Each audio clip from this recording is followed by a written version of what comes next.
Okay, welcome. My name is Bethany. I'm the fellow for Dean's Initiatives here at GSLIS. Tonight we're going to go over some study abroad information and be super casual, so if you guys want more food, feel free to just get up and grab some. Help yourself. I'll go ahead and tell you the agenda because I know some people have class and asked about coming in late and leaving early. So this is what we're going to go over tonight. I'm going to give you a brief introduction to our travel courses and how they work in general. Then I'll go over our GSLIS and SOL program. You'll hear from the faculty teaching these courses so they can tell you a little bit about their class, their assignments, and specifically what they're envisioning for their specific course. I'll talk about GSLIS in Paris, those courses as well. We'll go over how to apply for the programs, study abroad opportunities at other LIS programs as well, and financial aid, cost, safety, all those things that you have questions about. One thing is we're trying to cover a lot of information in a very short amount of time. So if you do have questions, if you could just hold them till the end, because I think we might get all of them, hopefully, in the process. But at the end, we'll definitely take questions. Sound good? Cool. So introductions. So just want to introduce Terry Plum in the back is the Assistant Dean of Technology in GSLIS West, and he's really the mastermind behind a lot of these programs. Eileen Abels, who is our dean, she'll be joining us shortly. Laura Bies, Director of Study Abroad and International Programs. M. Claire Knowles, Assistant Dean for Student Services. I point her out because she's the person you want to speak with if you are looking to do study abroad programs that are not at GSLIS, so keep that in mind. And then me. Cool. So travel courses at GSLIS. Currently, we have 2 programs for summer 2014. They both take place at the end of the summer, so late July through August is when both these programs will run, and they do run at the same time. So in case you were thinking about doing both, you can't, but that's okay. The travel courses include 3 weeks of online instruction, which means that basically before we actually travel to either Paris or Seoul, we start all of our courses online 3 weeks in advance. Now, the reason we do that is basically so we can front load a lot of the information for the course. For example, the readings that you'll be doing, some of the assignments. If you're taking the SOL program, it gives you a chance to meet the Korean students who will be in your class before you actually arrive. So it basically prevents you from doing a ton of homework while you're at your destination. So you really want to try to get you all the information as early as possible to get you started before you arrive. Then it will include 2 weeks of on-site instruction in either Paris or Seoul, depending on your program, which includes 5 days in the classroom on-site. And I'll tell you how those work. The schedule's a little different, but I'll show you visually so it makes sense because it's a little bit confusing. It also includes site visits and cultural excursions. What that means is we go to a lot of different destinations, and a lot of them relate to the course content being covered.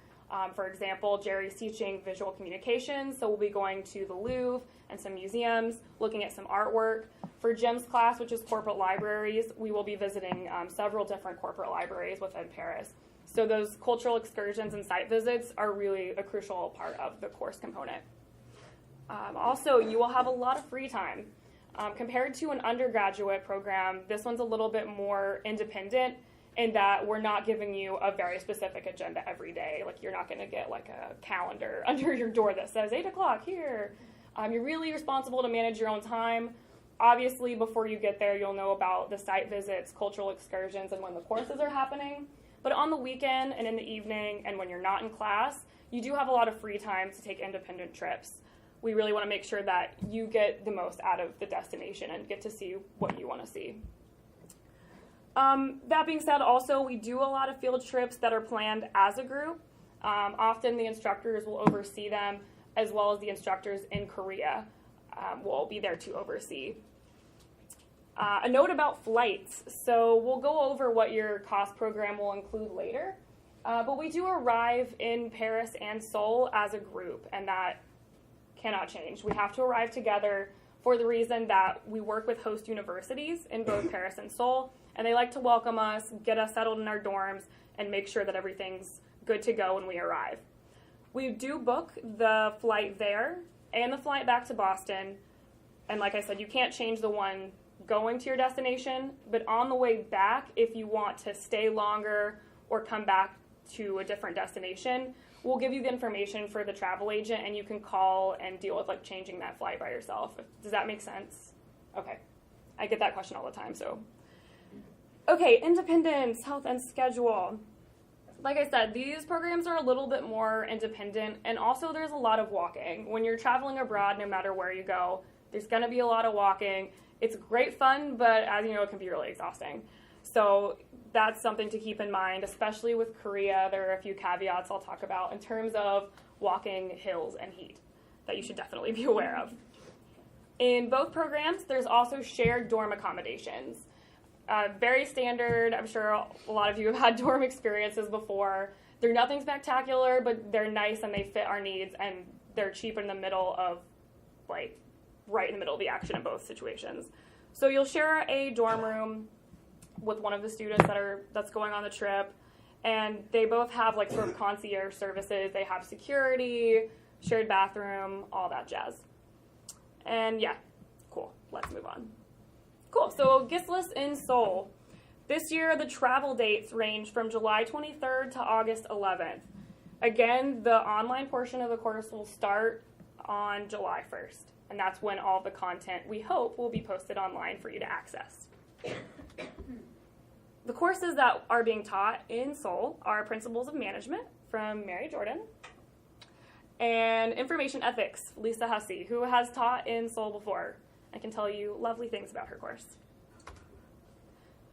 So this is the schedule, and like I said, it looks a little wonky, so let me explain. As you can see, on July 23rd, this is when we depart Boston. It does take about 17 hours to get to Korea. It is a very long flight, so keep that in mind as well.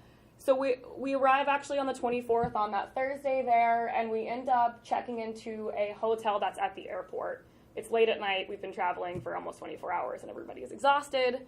So we crash in a hotel, get up Friday morning, and take a bus into the Yonsei University campus, where we are greeted by the dean of their program, and they give us a grand tour, and it's awesome.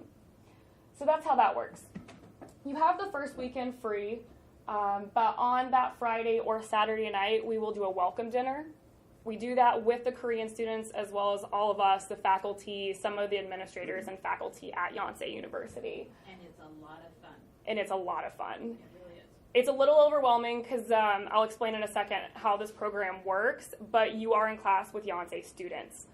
So you get to meet them that first weekend, which is really great because you do spend a lot of time in class interacting with them in group work. You do assignments together. So the welcome dinner is a great way to get to know Yonsei and meet some of the students that are going to be in your classes.